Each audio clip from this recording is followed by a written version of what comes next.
everyone. My name is Josephine Ebejer Grech, and I must admit with you that I feel so honored and so grateful that I have this opportunity to be with you here today. We are from all over the world, and I believe that we all traveled so far to come here because we are so passionate about our studies, and we want to share and we want to learn from each other.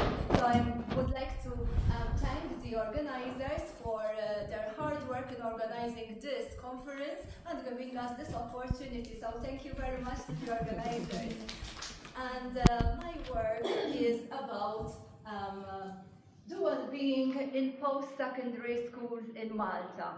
So to give you some information, I will be telling you about my positionality along the way. I have been a teacher for 24 years, and for the past 11 years I have been working with these amazing students from ages of 16 years up to 18 years. But I am also a mother of a 16 years old, and during my work, during these years, I have encountered different people with different states of well-being. So, there are a lot of studies. Because I have so short time, I will go straight to the point, because the most interesting part of my work come from the findings of my studies and my discussions and my conclusions. Because I was so passionately working on the study, and I was researching and reading, and there are a plethora of readings that say that Maltese students, like international students, they have low levels of well-being, or they suffer from anxiety, sadness, depression.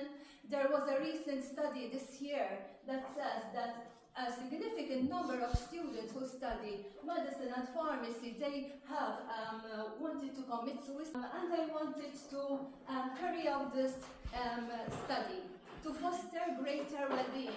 And I am sure that all the schools all around the world have at heart the well-being of our students. Actually, of all people, even as teachers, even as educators, we are all human beings, and sometimes we encounter difficulties in life, and we need to foster greater well-being.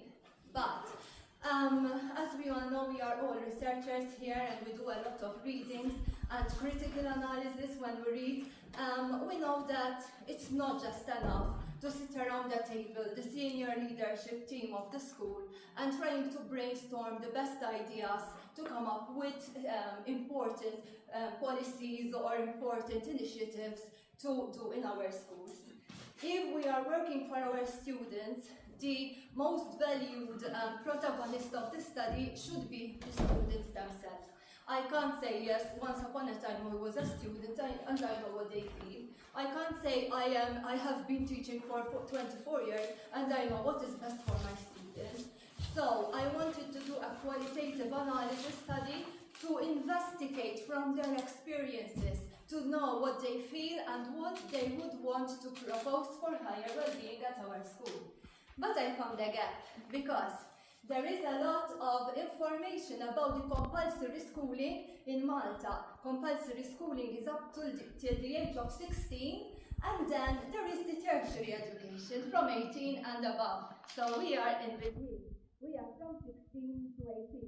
And there is hardly any information and study on the academic post-secondary, because there is something about the vocational post-secondary that are different. So I adopted this theoretical framework from Bradburn, that is very famous, from 1969, that says that well-being is the sum total of positive factors that elicit positive emotions and generate increase in well-being, and negative factors that generate negative emotions and suppress the well-being. So the sum total of all these make up the well-being of the person. And I like this theory because Bradburn is saying that well-being is subjective. Here in this room we are a number of people who all have at heart a common thing, studying, researching, so on. But I'm sure that each and every one of us have a different baggage that we carry. We have different life experiences.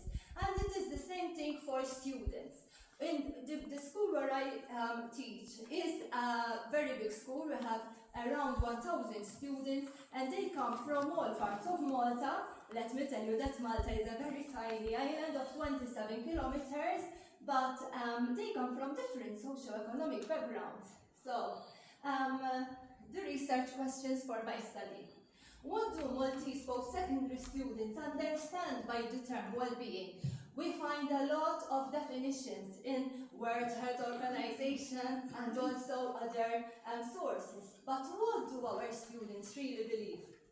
What positive factors and what negative factors do the students actually perceive? And what initiatives or processes do students suggest or recommend to the school to enhance the overall well-being of the students? As I told you, I wanted the students to be the protagonists in this study. So, I was going to do a Mentimeter to ask you, but I don't have time. I will go very fast on the methodology because we all know, alright, the philosophical stance, interpretivism, inductive, qualitative research. I conducted semi-structured interviews, and the sampling method is convenient sampling, because when I discussed with my head of school, we said that in order to avoid as much as we can the bias, I go around the school, especially near the canteen, and I encounter students who I don't teach and I don't know, and ask them, invite them if they want to participate in my study. So I also had to practice a lot of reflexivity to make sure that I'm not biased. And I chose 12 students. Of course, I had to take all the permissions like usual. I adopted the Brown-Clark thematic analysis, where I transcribed all the interviews and color-coded the codes. Then after eliciting the codes and putting them in the Excel sheet, of course, I came up with teams. So, I had 6 females and 6 males. 8 students are 16 years old and 4 17 years old. 9 Maltese and 3 international students, and all live with their families, and 11 out of 12 have other commitments after school. So, when I asked, what do you understand by the term well-being? I asked them to be very honest and not to give me what they see from different Google and Digger. And these amazing 12 students, they come up with these definitions. They mention mental health, physical health, proper nutrition, balanced lifestyle, time availability, emotions, quality of life. So then, of course, I went many times from the findings and the discussion back to the literature review, and I was discussing these that are the normal things that we do, because I want to skip and elaborate more on the things that made me spend a significant number of nights not sleeping and thinking. But I was doing the study because I was so eager to get really significant findings. But then there was something that was troubling me from what I found. And I want to elaborate more on this. When I asked them what are the positive factors that elicit positive emotions and uplift your well-being, 8 out of 12 students primarily mentioned teachers. And remember, most of all these students I don't teach. If they see me, they just see me around the school, but I don't teach them. And others mentioned family, environments, friendships, personal time, mental and physical health, diet, and lifestyle. For example, a student who really touched me said, the first positive factor is other people who are ready to hear you, especially when you have problems like your girlfriend, your mother, your father. They support me. Support helps a lot, and I am sorry for those who don't have it, as honestly, I don't know how I would cope if I was by myself.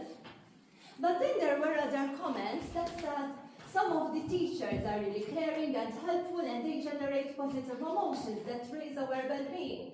I think that a big factor in school that raises the level of well-being are teachers.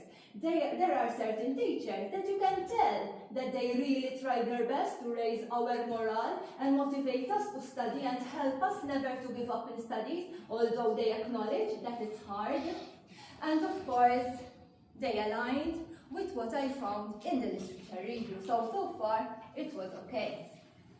Then, the negative factors: workload, deadlines, poor academic performance when they do not do very well in exams, feeling unwell, substance abuse, parents' conflicts, arguments with friends, bullying, being compared to others, negative talking and hatred. So they elaborated and described why they feel this way. So I went on what they perceive and the cognitive factors and their metacognition, how they think about their thinking. And what worried me was these three things: the workloads, the deadlines, and the stress. Finally, I asked them, what would you recommend to the school to implement to foster greater well-being? And I didn't really like what I heard. At that moment, it was okay. But on further analyzing and trying to write my discussion and conclusion, I wasn't happy with my work all of a sudden. And I said, no, this is not sounding right for me. Why do students say, I recommend that teachers reduce the workload and easing out the deadlines, you know? It's really simple, you know? And then there were others that were okay and we are ready to implement, but, and these are some of them. So, what I recommend for future studies, and these are my thoughts. Would implementing students' top recommendation of reducing the workload and extending deadlines truly enhance their well-being? When students may perceive certain factors as negative, it is essential to recognize that these factors might not be inherently negative.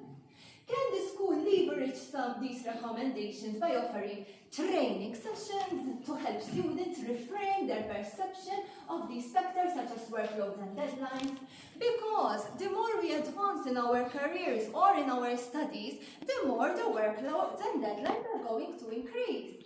So how are we going to foster greater well-being when we reduce the deadlines and the workloads at this stage, but then they are going to further education and they are going to be faced with more and more challenges? So, I am a big fan of the works of Carol Dweck and David Yeager, growth mindset, and also about positive psychology. And I am wondering if in the future I can do a study to try to implement more skills of time management, of revising, of studying, but also of perceiving different factors in life as not negative, that lower my well-being, but as stimulants to become even a better person, that I can be more productive and efficient with a growth mindset. These are challenges that if I win, you know, like these young youths, they enjoy video games. And sometimes there is a video game that comes out and it's really challenging, you know, but it has really nice graphics. And the more challenging they hear it is, the more they are into buying it to try it. And then because it's difficult, you try and you really get frustrated because you lose. And then it's really difficult, you know, but trying and not giving up. And perhaps it's time to eat, but you still want to play and you still go on because you are persevering, you know. And then what happens? When you win the first level, yes, I did it. And the excitement and the satisfaction is so amazing, so huge, that it makes you want to start immediately level 2, even though you know that level 2 is even harder than level 1. So why don't we foster this type of positive psychology and this growth mindset in our students and telling them immediately that studying is not easy, doing A-levels is not easy, but we have to persevere because later on in life we're going to become very good employers on the workplace or professionals because we are good at handling these stressors and these challenges.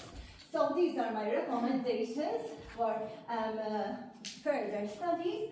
And these are some of the limitations that I pointed out. And I will close here because I have been saying time. I hope I managed to convey my message to you. And I really will.